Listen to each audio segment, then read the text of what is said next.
It began in 1957, in a quiet town tucked deep in the heart of Vermont, where winters lasted too long and silence carried like a secret through the frost. That year, the snow fell early, heavy, suffocating, as though nature itself wanted to bury something beneath its cold white skin. And buried it was the story that would later horrify generations. The story of bloodlines tainted by obsession, betrayal, and something far darker than madness. It started one bitter December morning when Sheriff Douglas Hale received a trembling call from the only surviving member of the Wycliff family, a name locals whispered about even then. The caller's voice was hoarse, distant, almost as though it came from the grave.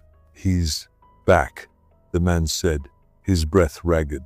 "My grandfather, he's back, and he wants what's his." The line went dead before the sheriff could respond. "Before we go deeper into this cursed tale, tell me where you're watching from tonight, and what time is it there, because by the end of this story, time might feel like a very different thing." The Wycliff estate, once a sprawling mansion surrounded by acres of dead pines, stood isolated at the edge of Black Hollow Road. People called it the Widow's Spine, not because of its structure, but because of what it made people feel: cold, brittle, like something was staring back from its windows. The property had belonged to Ambrose Wycliff, a former physician known for his unholy fascination with the continuity of the human soul. He was a man both respected and feared, charming in conversation, meticulous in dress, but his eyes always wandered too long when he spoke of death. In 1918, when the Spanish flu tore through the town, Ambrose didn't mourn the victims, he studied them. Neighbors whispered that he kept their blood in jars in his basement, marking each with a number instead of a name. By 1925, his wife Clara had vanished without explanation. He told people she'd fallen ill and that her remains were cremated, but no ashes were ever seen, no funeral ever held. When pressed, Ambrose simply smiled and said, "Some things don't rest in coffins." What few dared to confront him after that claimed to hear screams under the earth near his property at night, as if the ground itself was trying to vomit up what he'd buried. The first known tragedy of the Wycliff bloodline came in 1932, when Ambrose's only son, Jonathan Wycliff, inherited the estate after his father's mysterious death, but no body was ever found. The death certificate was signed by the local coroner, a man who would later hang himself with a note pinned to his chest reading only, "He was not gone, he was waiting." Jonathan tried to cleanse the family's reputation, but those who visited said the air around the manor was still heavy, thick, like it carried whispers that weren't meant for the living. Jonathan married young, a woman named Eleanor Marsh, and together they had a son, Samuel Wycliff, born in 1934, whose eyes were cold and gray like the ashes of a long-dead fire. But as Samuel grew, something was wrong.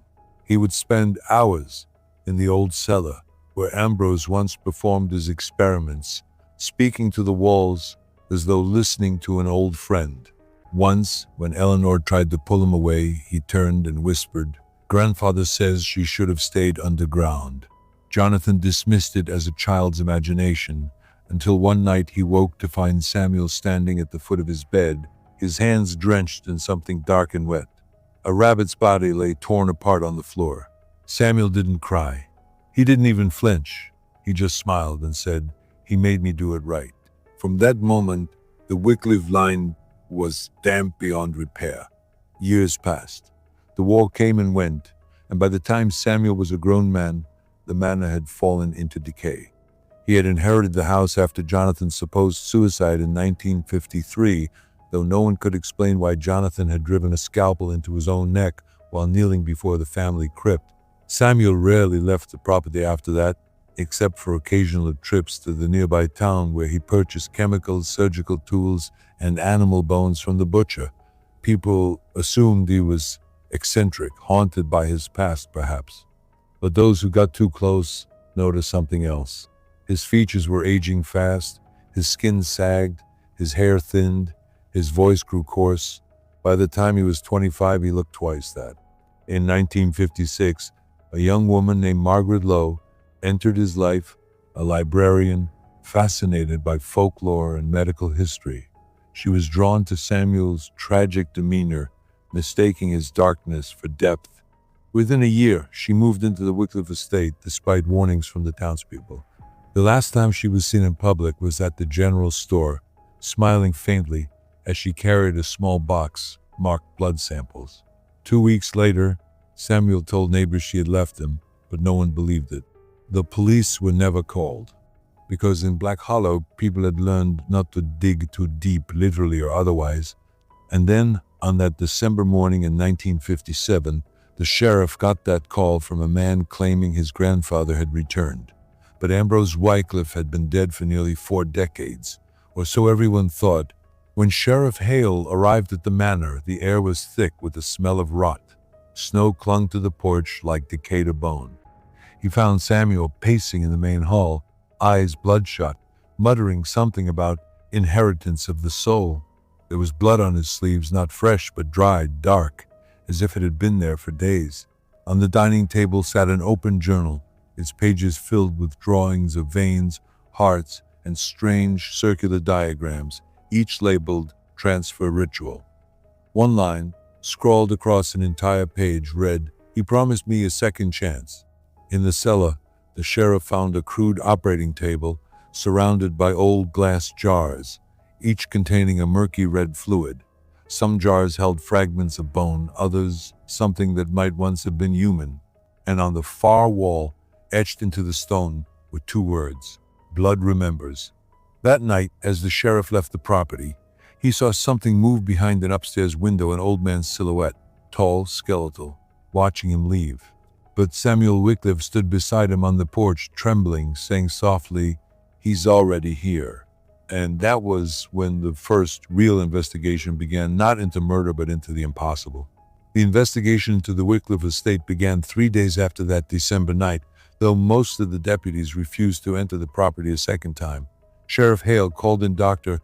Leonard Graves, a forensic pathologist from Montpelier, known for his calm demeanor and skepticism toward anything supernatural. Graves was a man of logic, yet even he admitted the atmosphere inside the manor felt absolutely unnatural. The cold wasn't just temperature, it was emotional, like the walls were absorbing the life of anyone who stepped in. The air smelled faintly metallic, as if blood had evaporated into the plaster itself.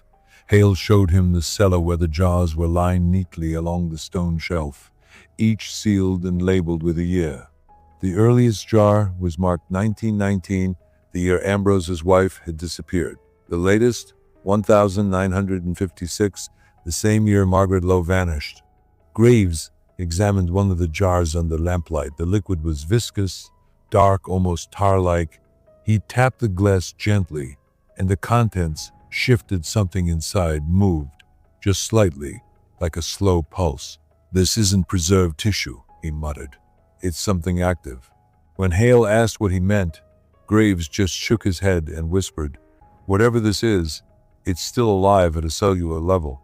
They took samples to the local lab for testing, but results would take days to return.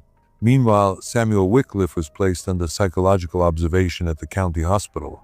Nurses said he never slept. He stared at the wall, lips moving constantly, as if carrying on an endless conversation with someone unseen. Once, when an orderly touched his shoulder, Samuel snapped his head around and said, "You shouldn't touch me. He doesn't like to be interrupted." Then he began scratching words into his forearm with his nails. Inheritance, inheritance, inheritance. By the end of that week, the town began to unravel. Reports came in of strange occurrences around the Wycliff property, dead animals found in symmetrical patterns, an unnatural humming sound at night, lights flickering in the empty manor though power had been disconnected. People claimed to see 2 figures standing at the upstairs window, one old, one young, both motionless, both watching. And then something far more disturbing happened. On December 21st, a local boy named Eddie Harkins went missing. His bicycle was found in a ditch near the Wycliff fence line. The ground was disturbed, as if someone had dragged something heavy through the snow. Hale organized the search, though few volunteered. The cold bit deep into their bones as they combed the woods. Around midnight, they found Eddie, or what was left of him, His body was drained of blood, yet there wasn't a single wound large enough to explain the loss.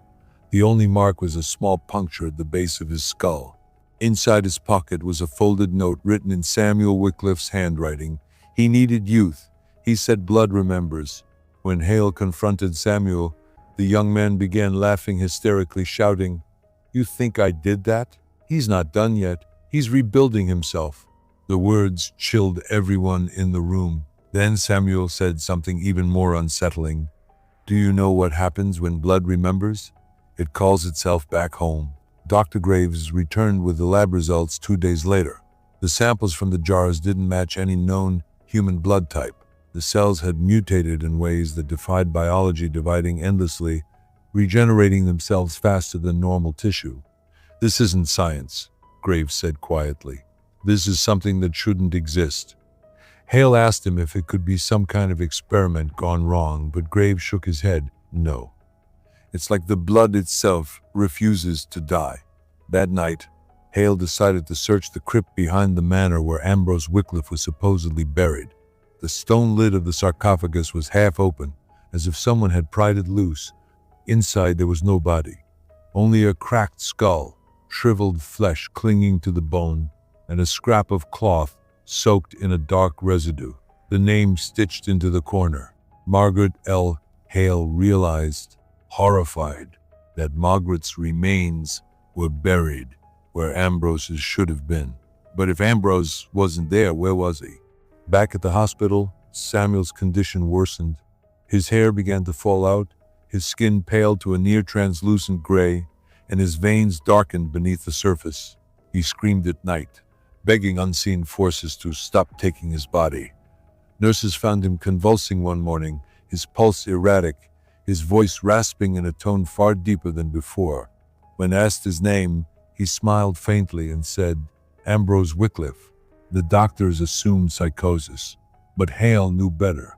He visited Samuel that same evening, and as he entered the room, a sudden chill flooded the air. Samuel, or whatever he was, turned his head slowly toward the sheriff. His eyes weren't the dull gray they had been. They were black, bottomless. "You've been in my house," he whispered. "You touched my work." Hale asked him what had happened to Margaret Lowe. Samuel's lips twisted into something between a grin and a sneer. "She offered her blood willingly. Love is the purest vessel. But I needed more. I needed youth. The process was incomplete the first time. The soul decays faster than flesh, if not reborn properly." Hale stepped back.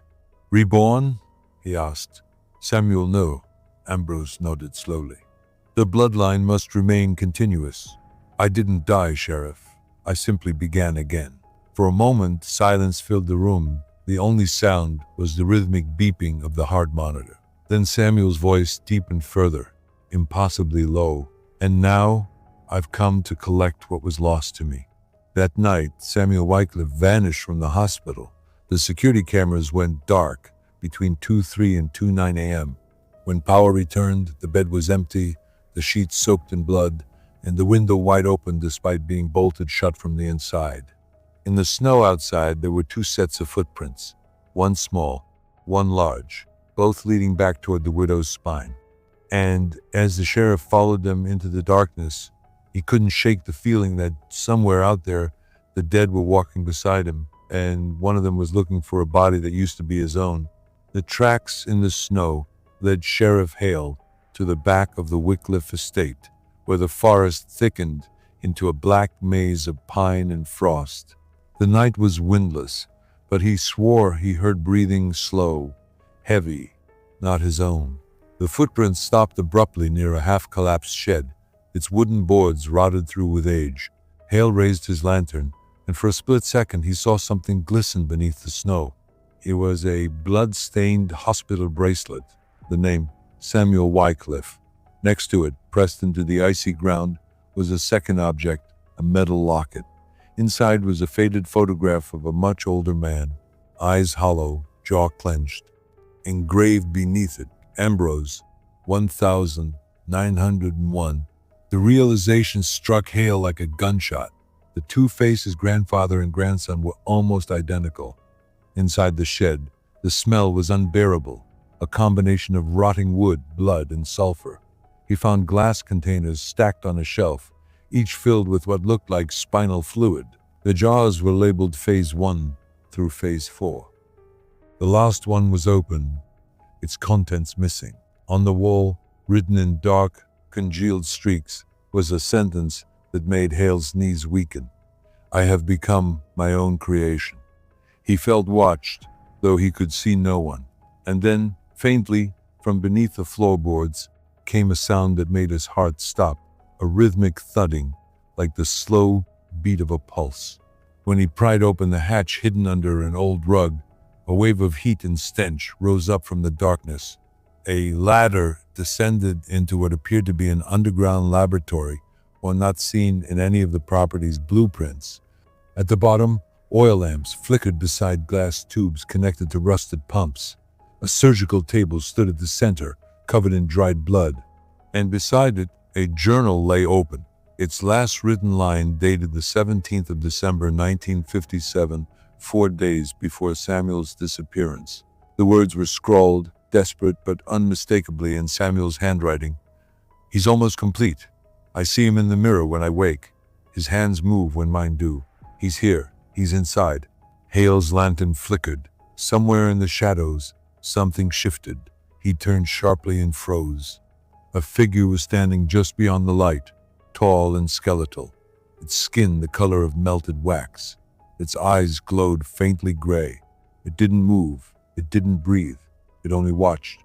Hale raised his revolver. But before he could speak, the thing whispered, its voice a rasp, like someone speaking through broken glass. "You shouldn't be here, Sheriff. This isn't your blood." Hale backed toward the ladder, his pulse hammering, and the figure stepped closer. "Do you know what it feels like?" it croaked. "To crawl out of your own grave?" The lantern sputtered out, and the cellar plunged into darkness. When daylight came, Hale was found unconscious on the snow outside the manor, his skin frostbitten, his hair streaked with white. He couldn't remember how he'd escaped. The only thing he recalled was a voice whispering in his ear before everything went black. Blood must stay within its circle. Hale ordered the manor sealed off immediately. Yet no one dared to touch it, not even the county officials. The official report filed that day would later vanish from police archives, leaving only fragments in Hale's personal notebook, which he kept locked away until his death. But the town remembered. Everyone did. In January 1958, strange births began occurring across the area, children born prematurely, each with a small, circular birthmark on the back of their necks, resembling the symbol carved into the Wycliff cellar wall. One doctor described it as a blood spiral, though it faded within days. Still, whispers spread. Some said Ambrose had succeeded. He'd fractured the line between generations, leaving fragments of himself scattered through the veins of the innocent. Meanwhile, reports emerged that someone was living again in the old manor. The fireplace smoked at night and faint candlelight glimmered in the windows. Hale went back one final time. This time, he brought Dr. Graves. They entered the house cautiously. The stench was worse than ever, the air almost oily with decay. In the parlor, Hale noticed something new: a child's crib, rocking gently though the air was still. On the mantel above it sat 2 framed photographs, one of Ambrose Wycliff and one of Samuel Wycliff, their faces now eerily merged through time, indistinguishable. Then came a sound upstairs, a baby's cry. Hale and Graves froze. The cry grew louder, more desperate, echoing down the stairwell. When they reached the master bedroom, they found a woman's corpse lying on the bed, pale and bloated, her arms positioned as if cradling something that wasn't there. Margaret Lowe, long dead, but on her chest lay a newborn child, silent, motionless, its eyes wide open. Its skin was grayish white, its mouth slightly parted, as if gasping for air. Graves reached to lift the baby, and then he screamed. The infant's pupils contracted, and its lips moved. "You're too late," it whispered. The baby's pulse was steady, alive, yet its heartbeat was slow, impossibly slow, more like the rhythm of an old man's heart. Hale stepped back, horror-stricken, Graves stammered. It's not a child." The infant turned its head toward the sheriff and grinned with a mouth full of tiny, sharp teeth. "You came back," it said in that same rasping voice Hale had heard in the cellar. "Good. You'll see it through." Hale fled. Graves stayed behind long enough to grab a small notebook from the dresser Samuel's journal and ran after him. Neither man spoke during the drive back to town. They burned their clothes in silence. But the next morning, Hale was found dead in his office, his face contorted in terror, eyes open wide. On his desk sat the same silver locket Hale had found by the shed. Inside was a photograph not of Ambrose this time, but of the infant they had seen, and beneath it freshly engraved were the words, "Reborn." Dr. Graves left town that day and never returned. In his final letter, mailed anonymously to a university colleague, he wrote, "The soul is not bound by birth or death, but by the blood that carries it." Ambrose Wycliff understood that. And now, so do I. God forgive us all. The Wycliff estate was boarded up soon after, but locals say they still see a man standing in the upstairs window during winter, tall, gaunt, holding something small in his arms. Sometimes, when the wind is just right, they hear the faint sound of a baby crying, followed by a man's voice whispering, "Blood remembers." And what happened to that child, the one born from death itself? That's where the story turns darker than anyone could have imagined. By early 1958, the town of Black Hollow had begun to rot from the inside. It wasn't disease or famine, it was fear. People locked their doors at dusk, children were kept from school, and the name Wycliff was whispered like a curse. The manor, sealed and abandoned, still seemed alive at night. Windows flickered with unseen light, and those who dared walk past swore they could hear faint murmuring inside, sometimes a child's voice, sometimes something much older. Sheriff Hale was dead, Dr. Graves had vanished, and the last surviving document of the investigation, Samuel's journal, was confiscated by federal authorities. But one man managed to copy its final entries before it disappeared from public record. Father Elias Corbett, the local priest, whose obsession with sin and blood would lead him into the darkest secret of all. Father Corbett was not an ordinary clergyman. He was a historian of heresies, a man fascinated by ancient rituals that blurred the line between religion and science.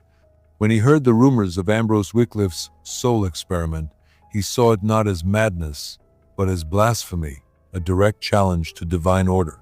He believed Ambrose had unlocked what ancient texts called the covenant of continuance, a ritual that allowed the soul to leap across generations, binding itself to its own bloodline. "A man reborn in the vessel of his descendant," Corbett wrote, "an unbroken chain of sin, tightening until it strangles creation itself."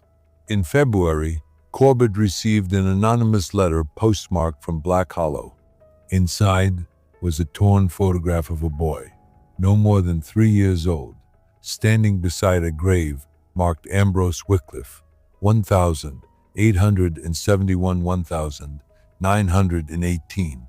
Scrawled on the back were the words, "He's learning to walk again." Corbett took it as a sign.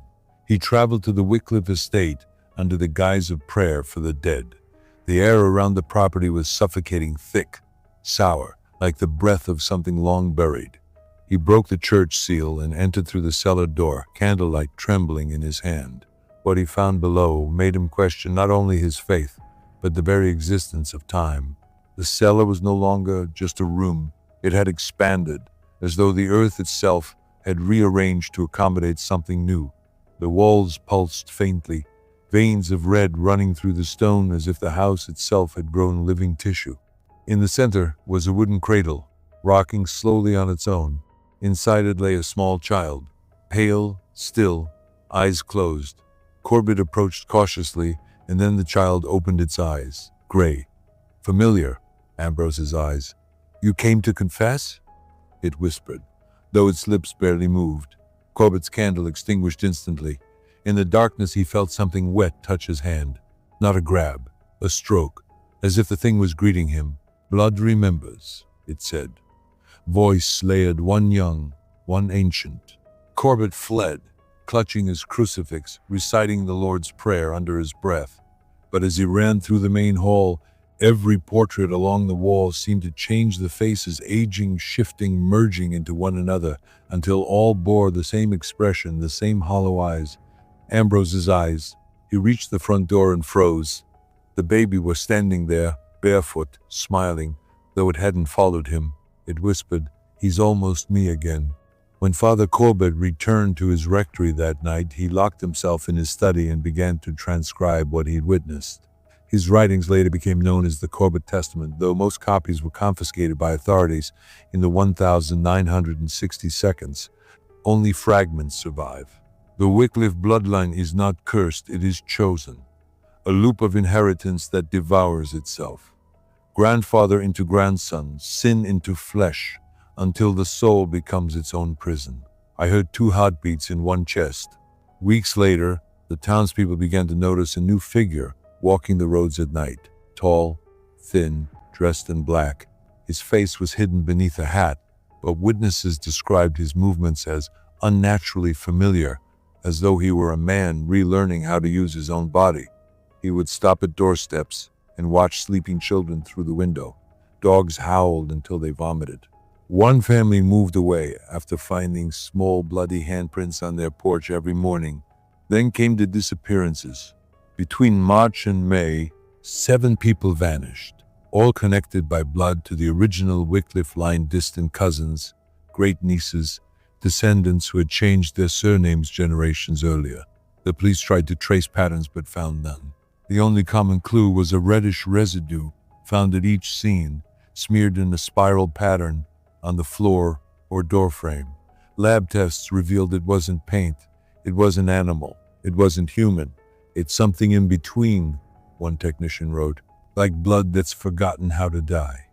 In April, Father Corbett disappeared too, but before he vanished, he left one final letter on his desk addressed to the Bishop of Montpelier. It read, "Is greater than he's not trying to escape death, he's trying to perfect it. The boy is the body. The old man is the mind. When they merge completely, the circle closes and something eternal wakes." That same week, lights returned to the Wycliff Manor again. Not candlelight, this time electric light, though no power lines fed the house. And neighbors swore he saw a shadow through the frosted window. A man in a white coat bent over a table, operating on something that looked like himself. The town voted to demolish the manor in May. But when demolition crews arrived, they refused to enter after hearing noises beneath the ground like hundreds of whispers chanting from below the soil. When one worker dropped his flashlight into a floor crack, the light revealed something moving underneath. Not worms, not roots, something pulsing, stretching, breathing. The crew fled before nightfall, and the project was quietly abandoned. By summer, the Wycliff name had vanished from every record except one. A birth certificate filed in June for a newborn boy named Elias Ambrose Wycliff. The mother's name line was blank. The father's name was written twice. Ambrose Wycliff. That was the moment people realized the curse wasn't a story anymore. It was a cycle, and it had just begun again. The child named Elias Ambrose Wycliff grew up under strange circumstances. No one knew who raised him. Yet by the time he turned 6, he was already listed in the town's census as living with relatives. No relatives were ever identified.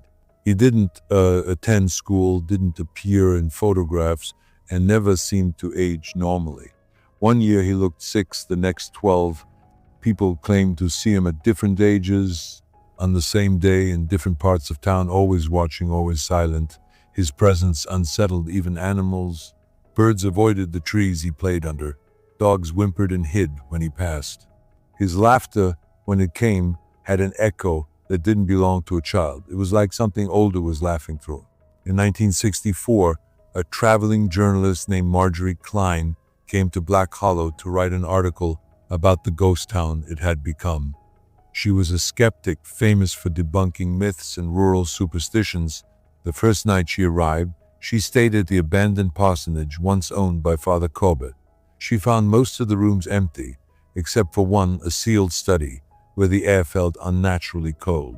On the desk lay a half-burned book, the Corbett Testament. The surviving pages described the soul ritual Ambrose Wycliff had allegedly performed decades earlier. The writing grew increasingly frantic toward the end, describing a mirror birth, a child born not of flesh, but through it a vessel shaped from blood memory. The final line chilled her to the bone. Is greater than when the blood becomes aware of itself, it no longer obeys God. Marjorie, though skeptical, was intrigued. She began interviewing the few remaining townsfolk.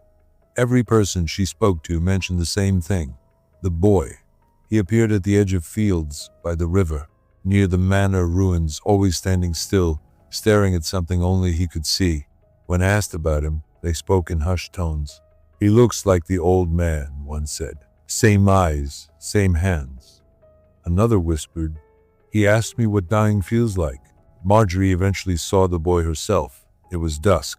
She was photographing the Wycliff graveyard when she noticed movement between the headstones. A child, pale as snow, wearing an old-fashioned suit several sizes too big. He was tracing his fingers over the letters carved into Ambrose Wycliff's grave, murmuring something under his breath. When she called out to him, he turned and looked straight at her camera. The flash went off and the boy vanished. But when she developed the photo later, what appeared in the image wasn't the boy at all. It was Ambrose Wycliff himself, standing where the child had been, one hand resting on his own tombstone, smiling faintly. Terrified, Marjorie took the photograph to the local sheriff's office. The sheriff, an aging man named Calder, stared at it for a long time before quietly locking it away. You shouldn't have come here, he said. You'll see him again before you leave. That night, Marjorie couldn't sleep. The wind outside the parsonage howled like a voice calling her name. Around 3 a.m., she heard footsteps in the hall, slow, deliberate. She grabbed a flashlight and opened the door. Nothing, but the sound continued, coming from the cellar. Against her better judgment, she went down. Each step creaked like a heartbeat. At the bottom, the air felt damp and heavy, like the walls themselves were breathing.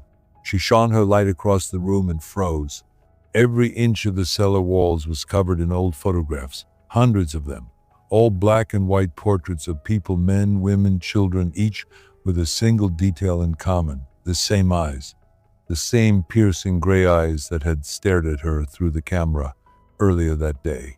She reached for one photo and realized they weren't glued or nailed, they were embedded.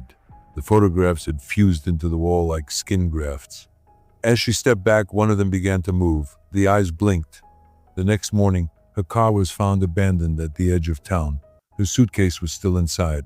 The only clue was a recording found in her motel room, a reel-to-reel tape labeled Interview 6, Elias. When authorities played it, they heard Marjorie's voice, calm at first, asking questions. Then came a child's voice, soft and slow. Is greater than, you're asking the wrong one. He's not me yet, but he's coming. A long silence followed. Then the same voice, deeper now, older, whispered, Ist größer als, do you believe in inheritance, Miss Klein? After that, static. The recording was stored in evidence for decades, forgotten until Dr. Leonard Voss, a parapsychologist from Chicago, discovered it in the early 1992 while researching generational hauntings. He traveled to Black Hollow, now nearly deserted, determined to find the truth behind the Wycliff legend. He recorded his own findings in a series of tapes that would later leak online under the name The Sinful Bloodline Recordings. On his third night in town, Dr. Voss broke into the ruins of the Wycliff Manor. Most of it had collapsed, but the basement remained intact. There he found something extraordinary, 3 coffins arranged in a triangle. 2 were empty. The third was sealed shut with metal bands, humming faintly, as if something alive was breathing inside. He set up his equipment, recording the sound. When he played it back later, he realized the humming wasn't random. It was a human voice, slowed down, repeating the same words. Blood remembers. Blood replaces.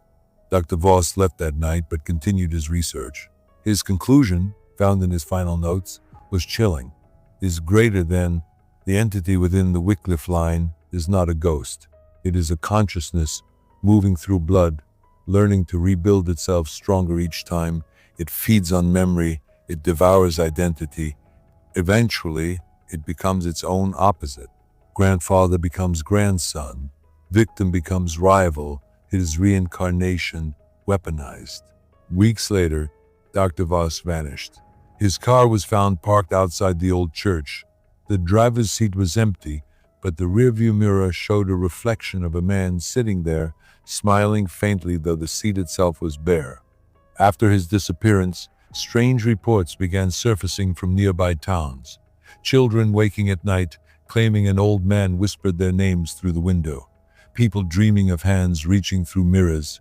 Families discovering old photographs of themselves that didn't exist before, each one showing an extra figure in the background, watching. The man's face was always blurred, but the eyes were unmistakable. And so the myth grew again. Some said Ambrose had succeeded, that he had escaped death by binding himself to his own descendants, jumping bodies like stepping stones through time. Others said he had failed, and the curse now wandered without a host, searching endlessly for blood that still carried his mark. Whatever the truth, one thing became certain: the Wycliff line had not ended. It had merely changed form. And somewhere out there, walking among us, was a child or an old man who remembered being both. By 1973, Elias Wycliff was 23 years old at least. That was the age on record. Those who met him swore he seemed much older, as if time moved differently around him. He arrived in Boston under an alias, Edward Lyle, and rented a decaying apartment in Beacon Hill where the ceiling leaked rust-colored water and the pipes groaned like old bones. Neighbors said he spoke rarely and kept the windows covered in thick black cloth even at noon. When maintenance workers entered his room once to fix the heating, they found every wall pinned with photographs of people, long dead portraits cut from obituaries, faces crossed out with thin threads of red yarn leading toward a single central image: Ambrose Wycliff. At the same time, Dr. Leonard Voss's recordings resurfaced on a late-night radio program called The Midnight Archive. The host, Jonah Reeves, played segments of the tapes on air, mocking them as gothic fantasy. Within weeks, he received hundreds of letters from listeners claiming strange events after hearing the broadcast mirrors cracking, whispers through static, children sleepwalking toward basements they'd never seen. The station's signal began to interfere with local police radios. Dispatchers heard a voice repeating phrases in reverse Latin. When engineers traced the distortion, they found its source was emanating from the old Wycliff estate 500 miles away. Elias listened to that broadcast every night. The neighbors heard it through the walls, a soft crackle, a man murmuring to himself, then a second voice answering from somewhere else in the room. He began to speak in two tones at once, one young, one ancient. He signed letters with different handwriting and sent them to universities under the name Ambrose Wycliff, requesting access to his own century-old records. Archivists dismissed them as hoaxes until one assistant, curious, checked the return address and found it was typed on an antique typewriter matching Ambrose's original machine, long thought destroyed in a fire. By winter, Elias's behavior grew more unstable. Tenants in the building complained of hearing him reciting passages in Latin through the vents. Sometimes he'd laugh for hours, then suddenly begin to cry like a child. One night the landlord banged on his door to quiet him. When Elias finally opened it, the landlord saw two reflections in the mirror behind him, one of a young man, the other of an elderly gentleman wearing Victorian attire. He quit the next day and left town without collecting rent. Soon after, a Harvard anthropology professor named Dr. Elaine Carrick received a letter postmarked from Elias. Inside was a photograph of Ambrose Wycliff's grave, fresh soil disturbed, the date on the stone altered from 1887 to not yet. Attached was a note: "I am almost finished being born." She forwarded the letter to the authorities, but the postmark was impossible. It bore a stamp design retired in 1952. Out of academic curiosity, she began investigating the Wycliff case and contacted Sheriff Calder, now in his 80s. He warned her to stop. "I buried that boy once," he said, voice shaking, "but he keeps digging his way back through someone new." Carrick visited Beacon Hill anyway. When she knocked on Elias's door, no one answered, but she heard a phonograph playing inside a scratchy record of Ambrose Wycliff's own voice from an 1885 lecture on metaphysics. It spoke of blood as a continuum of thought. She left her card under the door and returned the next day. The card was back in a coat pocket, folded into a triangle, with 3 words written in crimson ink: "We are aligned." Her notes from that period show a pattern. Each time she tried to map Elias's family tree, the names shifted positions on the page. Dates reversed themselves. She wrote, "I am no longer sure whether Ambrose was his ancestor or his descendant. Perhaps both. Perhaps the line is a circle." Soon after, she stopped teaching. Friends say she became reclusive, covering her mirrors, complaining that her reflection smiled when she did not. In 1976, a city inspector entered Elias's apartment after reports of a smell of ozone and rot. The unit was empty, but the walls were covered in layered paint, each layer revealing an earlier portrait beneath, like a timeline in reverse. The final image was half-finished, an old man emerging from the face of a younger one. The inspector shut the door and resigned the same day. No tenant named Edward Lyle or Elias Wycliff was ever found again. Yet rumors persisted. Throughout the 1,980 seconds and 90 seconds, reports surfaced of a gray-eyed stranger appearing at genealogy conferences and blood donation drives. Witnesses claimed he'd ask volunteers strange questions about their family histories, then disappear before they could answer. Police files recorded a pattern of missing persons shortly after these sightings, each bearing a common ancestor from the Wycliff region. Coincidence, they said. But the blood samples from those families all showed a rare genetic marker, a mutation first documented in Ambrose Wycliff himself. And so the curse moved forward again, quietly, methodically, generation after generation. No headlines, no witnesses, just a line of faces that all looked a little too familiar, a little too timeless. The sinful bloodline was no longer a story about one family. It was becoming a story about inheritance itself, how the past refuses to die when it learns how to wear the living. By the early 2000s, the story of Ambrose and Elias Wycliff had faded into the dust of old legends. But legends have a habit of evolving when no one's watching. What once lived in mirrors and whispers now found a new vessel, the digital world. It began quietly, with an online ancestry platform called GenTrace, a site that promised to map every drop of your heritage through DNA. Within 6 months of its launch, several users began reporting something odd. When they uploaded their results, their family trees displayed an extra branch labeled Ambrose A. Wycliff, relation pending. The name could not be deleted. And for those who clicked it, the site would freeze just before displaying a single phrase, "Blood remembers." The Seattle-based tech reporter named James Collier caught wind of the glitch and began investigating. He traced it back to an anomaly in the GenTrace database, an entry that had no recorded creator but continuously updated itself. The digital ID was registered to an address in Boston, one that hadn't existed since the 1970 seconds. The very site where Elias's apartment building once stood before it burned down. Collier assumed it was a hacker's prank. But when he cross-referenced user accounts who'd experienced the Wycliff glitch, he noticed something impossible. Many of them shared a faint genetic mutation identical to the one found in Ambrose's medical records. The same rare blood marker. Intrigued and unsettled, Collier interviewed several of the users. Their testimonies followed a pattern. One woman from Maine said her reflection started aging faster than she did. A man from Chicago claimed he began dreaming of a house he'd never seen, a crumbling mansion with blood-stained windows and a child laughing somewhere inside. Another said that after receiving his DNA results, he found old letters in his attic, signed A.W., though he'd lived in that apartment less than a year.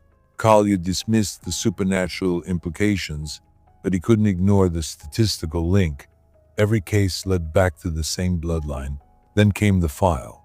An anonymous email arrived in his inbox with no sender, no timestamp, just a single attachment. The Voss recordings, unedited.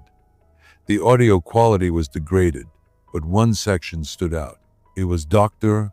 Leonard Voss speaking, nearly whispering, is greater than. He's adapting, flesh, blood, silicon, whatever carries memory.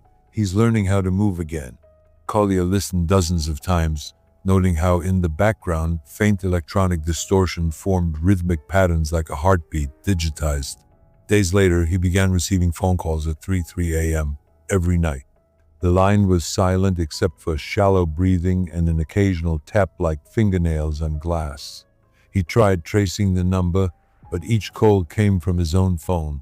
Determined to expose what he thought was a government biogenetic experiment, Collier traveled to Massachusetts.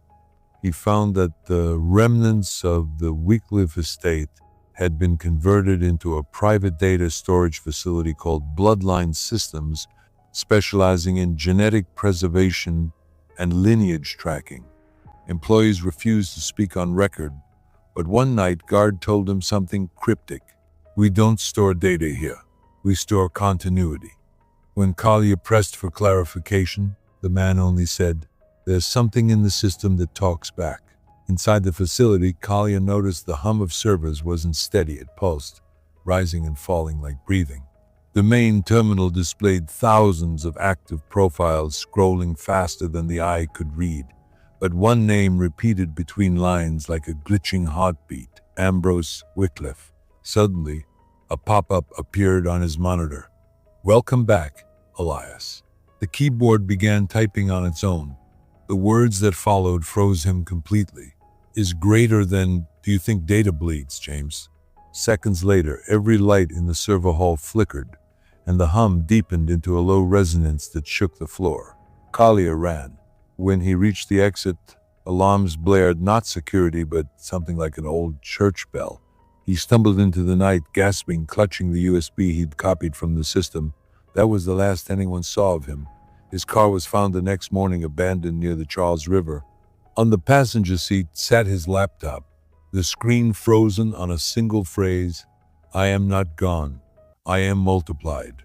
When police analyzed the computer, they discovered fragments of corrupted code embedded in the audio file's binary patterns that, when converted to image data, revealed a series of faces, the same man, aging backward. Experts dismissed it as pareidolia, but cyberforensics noted something else. The image was self-replicating. Every time it was opened, it copied itself onto the viewing device, embedding within the hardware like a virus, but one that altered metadata based on the viewer's genetic signature. It knew who was looking. By 2012, Gentrace quietly shut down. Publicly, they cited privacy violations. Privately, insiders whispered that their servers had begun storing new entries without user input, millions of them, each listed under the same surname, Wycliff. Meanwhile, a new online community began to emerge, people who claimed descent from the Wycliff bloodline. They met on hidden forums, sharing symptoms, distorted reflections, bleeding from the eyes when neostatic, memories that didn't belong to them. Some claimed to dream of a man whispering scripture backward. Others said they could feel him inside their thoughts, teaching them.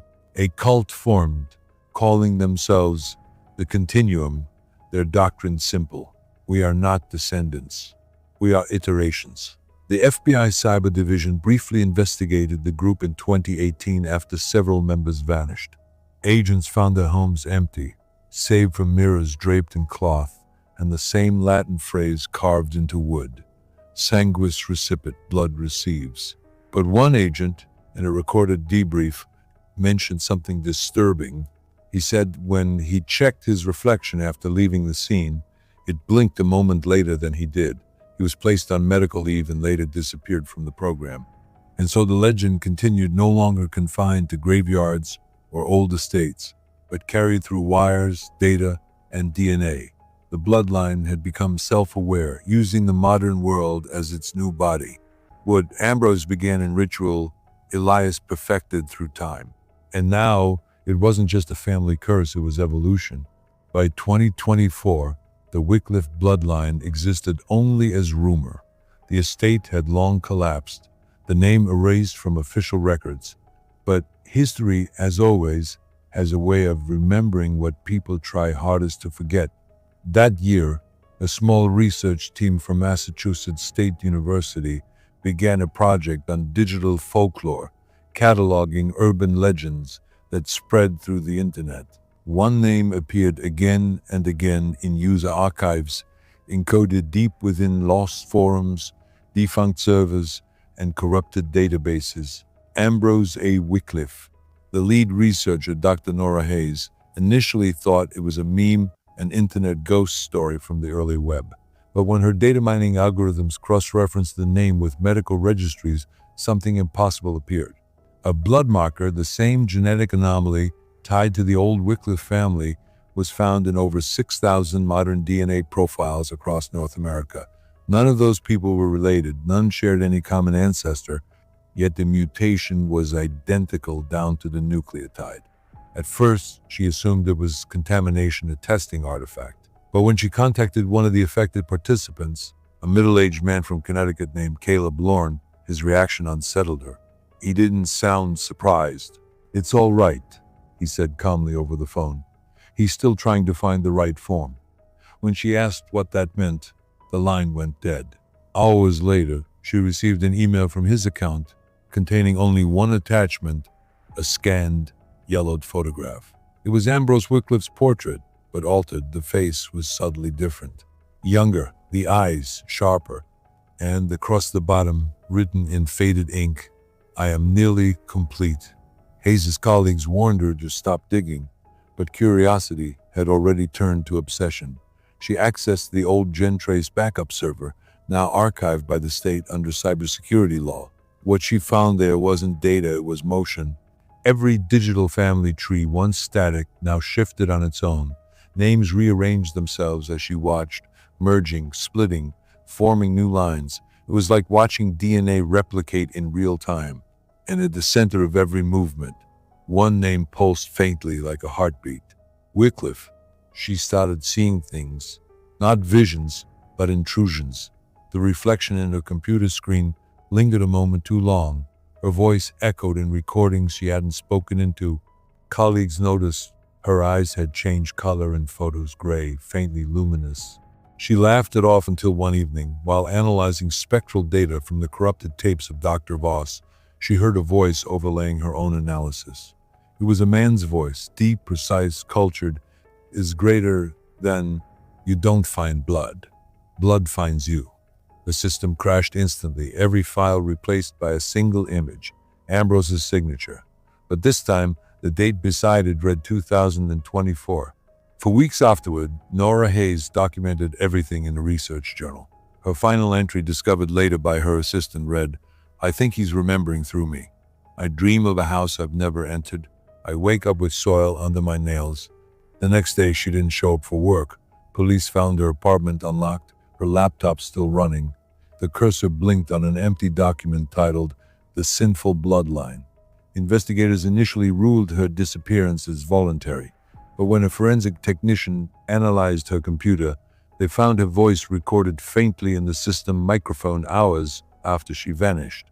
It was fragmented, whispered, terrified. "He's not dead," she said. "He's data now. He's inheritance."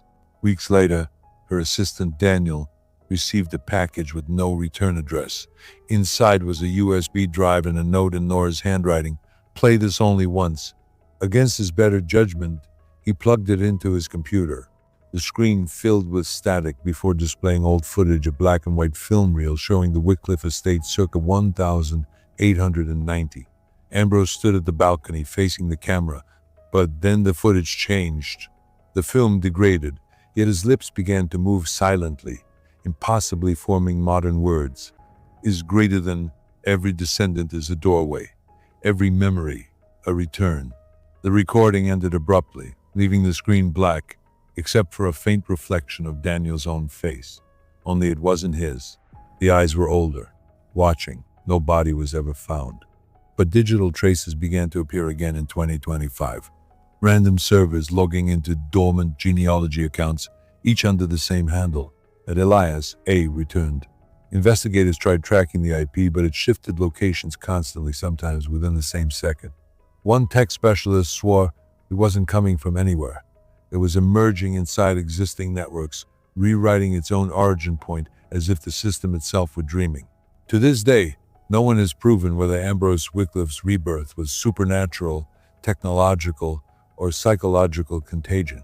Some experts believe it was mass hysteria amplified by data paranoia. Others insist the pattern of genetic and digital alignment defies coincidence. But those who've studied it closely notice one small, consistent detail. Everyone who's ever researched the Wycliff curse reports the same recurring phrase echoing in their audio logs softly, beneath their own voice, almost like an old man murmuring from inside the signal. Blood remembers. And perhaps that's the true horror, not that a man escaped death, but that memory itself can mutate, that obsession can become inheritance, that somewhere buried deep within our blood or our data, a voice older than us keeps whispering, waiting for someone to listen long enough to let it in. So, after hearing this story, what do you think?